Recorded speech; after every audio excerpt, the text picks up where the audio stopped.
हिमाचल प्रदेश में सत्ता परिवर्तन 2 माह पहले हुआ। पूर्व की भाजपा सरकार जो है वो विपक्ष में आ गई और अब कांग्रेस सरकार सत्ता में आई है।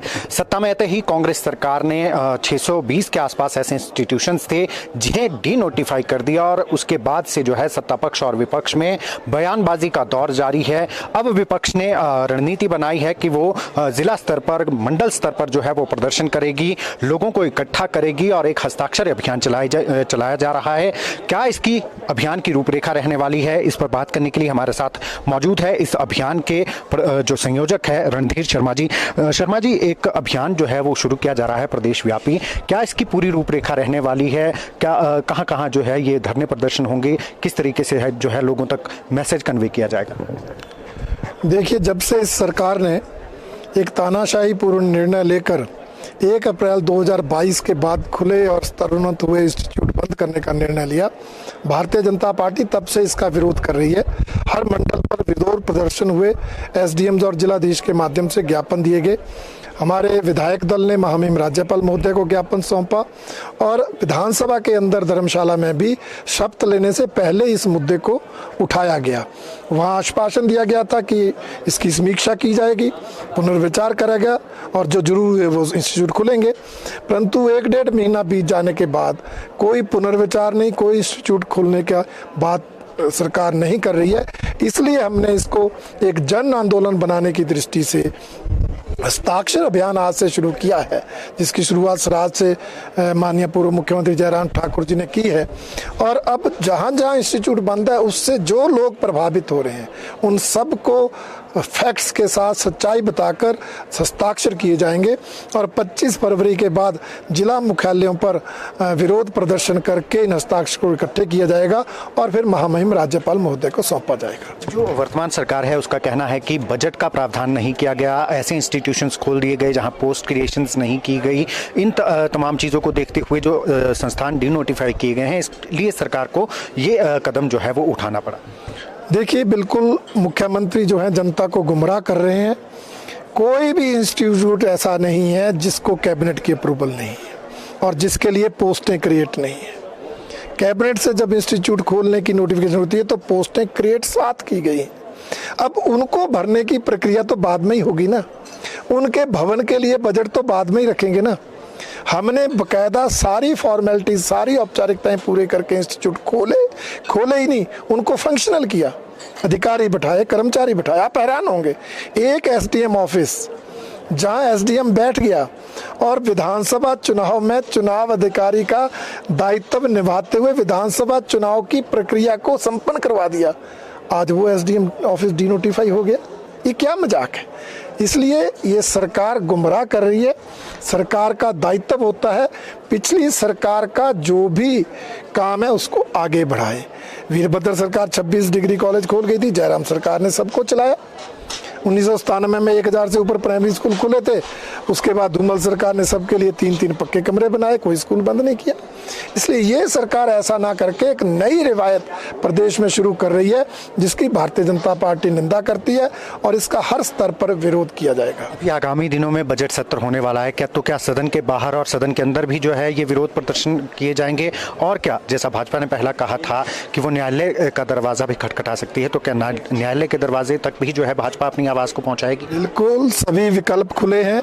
26 फरवरी से हाई कोर्ट खुलेगा, न्यायालय प्रक्रिया पर भी जो विचार चल रहा है उसको भी अमली जामा पहनाया जाएगा और विधानसभा के अंदर यही नहीं, इसके अलावा जो सरकार ने विकास कार्य ठप किए हैं और मुख्य रूप से जो विधायक विकास निधि तक बंद कर दी है, इन मुद्दों को भी विधानसभा सत्र में जोरदार ढंग से उठाया जाएगा। मुख्यमंत्री का यह कहना है कि पूर्व की जो भाजपा सरकार है वो इतना ज्यादा कर्ज छोड़ के गई है, इतनी ज्यादा लाइबिलिटीज छोड़ के गई है कि जो सरकार को जो है और ज्यादा कर्ज जो है वो लेना पड़ सकता है। और जो पूर्व के मुख्यमंत्री भाजपा सरकार के रहे हैं उन्होंने सबसे ज्यादा कर्ज जो है अपने कार्यकाल में लिया है, इस पर क्या कहना चाहिए?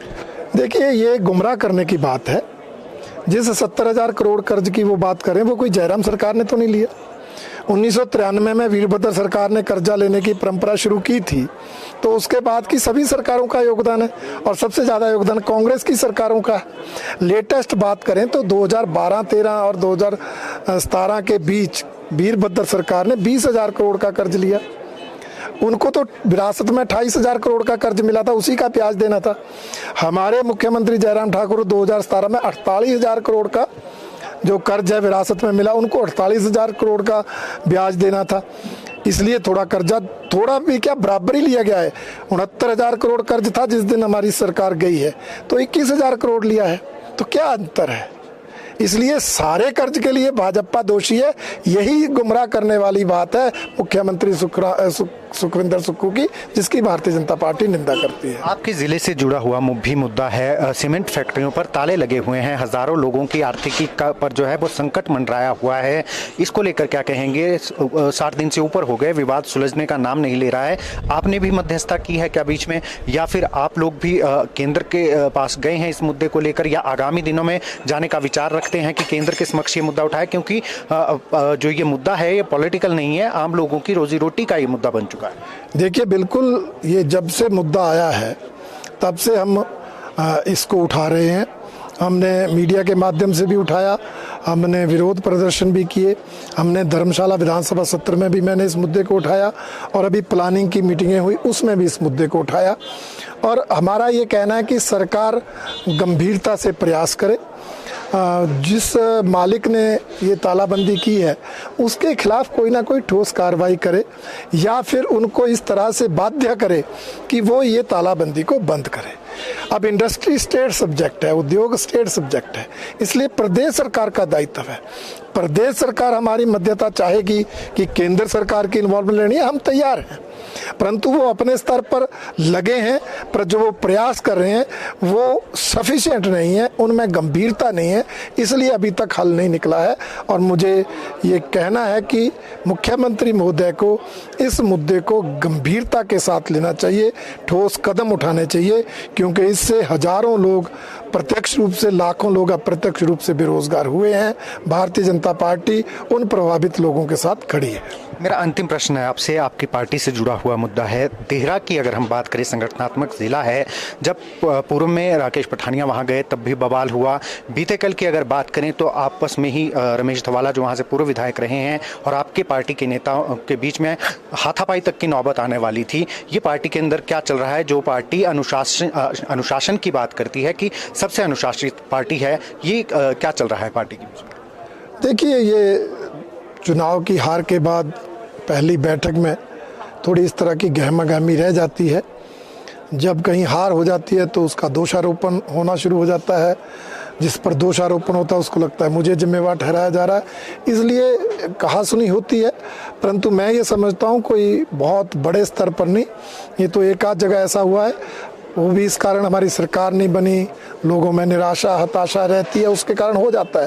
परंतु कांग्रेस पार्टी का तो ये हाल है कि सरकार भी बन गई, उसके बावजूद उनका कई जगह जो है उनकी लड़ाइयाँ हुई हैं, झगड़े हुए हैं, इसलिए हम उनकी अपेक्षा कई गुना ज़्यादा अनुशासित हैं, अनुशासित रहेंगे। तो अनुशासनहीनता को बर्दाश्त नहीं करने वाली पार्टी में अनुशासनहीनता बर्दाश्त की जाएगी जिस तरीके से कल हुई? देखिए, उस मामले में जिसने अनुशासनहीनता की होगी उस पर कार्रवाई होगी।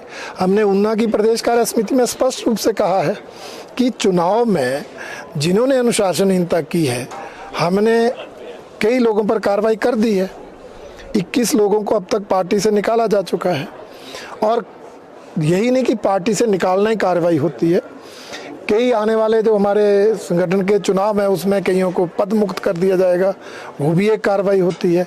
तो हर तरह से जितना जिसने अनुशासनहीनता की होगी उस लेवल की कार्रवाई पार्टी करती है, करेगी और उस पर अडिग रहेगी। दैनिक सवेरा टीवी से बात करने के लिए बहुत बहुत थैंक यू। तो ये थे हमारे साथ जो विधायक भी हैं नैना देवी क्षेत्र से, और जो प्रदेश में अभियान भाजपा आज से जो भाजपा ने शुरू किया है उसके संयोजक भी है हस्ताक्षर अभियान के, जिनका साफ तौर पर कहना है, हालांकि इन्होंने प्रदेश सरकार को आड़े हाथों लिया है, डी नोटिफाई जो संस्थान हुए हैं उसको लेकर कोर्ट के रास्ते भी खुले हैं, ये भी उन्होंने बात कही है। और जो पार्टी के अंदर अंतर्कलह चली हुई है, जैसा कि पिछले कल देहरा में देखने को मिला है, उसको लेकर भी साफ तौर पर इन्होंने कहा है कि जिसने भी अनुशासनहीनता की होगी उसे बर्दाश्त नहीं किया जाएगा, क्योंकि पूर्व में भी भाजपा ने अनुशासनहीनता करने वालों के खिलाफ कड़ी कार्रवाई की है और इस पूरे मामले को खंगाला जाएगा और जो भी इसमें दोषी होगा उसके खिलाफ कड़ी कार्रवाई यहां पर की जाएगी। दैनिक सवेरा टीवी के लिए शिमला से कैमरामैन सुशांत के साथ गजेंद्र शर्मा। ਬਾਬਾ ਸੁਲਤਾਨ ਜੀ 골ਡ ਮੈਡਲਿਸਟ ਤੁਹਾਡੇ ਸ਼ਹਿਰ ਵਿੱਚ ਪਹਿਲੀ ਵਾਰ ਅਦਭੁਤ ਸ਼ਕਤੀ ਚਮਤਕਾਰ ਦੇਖੋ। ਦੇਸ਼ ਵਿਦੇਸ਼ 'ਚ ਬੈਠੇ ਸਾਨੂੰ WhatsApp ਉੱਤੇ ਵੀ ਕਾਲ ਕਰ ਸਕਦੇ ਨੇ। ਘਰ ਬੈਠੇ 11 ਮਿੰਟਾਂ ਵਿੱਚ 101% ਗਾਰੰਟੀ ਨਾਲ ਸਮਾਧਾਨ। ਵਸ਼ੀਕਰਨ ਅਤੇ ਮੁੱਠਕਰਨੀ ਦੇ ਮਾਹਰ। ਸਭ ਤੋਂ ਪਹਿਲਾਂ ਕੰਮ ਕਰਨ ਦਾ ਵਾਅਦਾ। ਨੌਕਰੀ, ਪ੍ਰਮੋਸ਼ਨ, ਕਾਰੋਬਾਰ ਵਿੱਚ ਪਰੇਸ਼ਾਨੀ, ਘਰ 'ਚ ਝਗੜਾ, ਬਰਕਤ, ਔਲਾਦ ਕਹਿਣੇ ਤੋਂ ਬਾਹਰ ਹੋਣਾ, ਕੋਰਟ ਕੇਸ, ਤਲਾਕ, ਪ੍ਰਾਪਰਟੀ ਡਿਸਪਿਊਟ, ਗੁਪਤ ਰੋਗ, ਪੁਰਾਣਾ ਦਰਦ, ਪਤੀ ਪਤਨੀ ਵਿੱਚ ਅਣਬਣ, ਜਾਦੂ ਟੂਣਾ, ਮਨਮੋਹਣੀ, ਵਸ਼ੀਕਰਨ ਕਰਵਾਉਣਾ ਜਾਂ ਤੁੜਵਾਉਣਾ, ਸੌਤਨ ਦੁਸ਼ਮਣ ਤੋਂ ਛੁਟਕਾਰਾ ਸਦਾ ਲਈ, ਰੁੱਸੇ ਨੂੰ ਮਨਾਉਣਾ, ਪਿਆਰ ਮੁਹੱਬਤ। ਬਾਬਾ ਸੁਲਤਾਨ ਜੀ 87913 81830।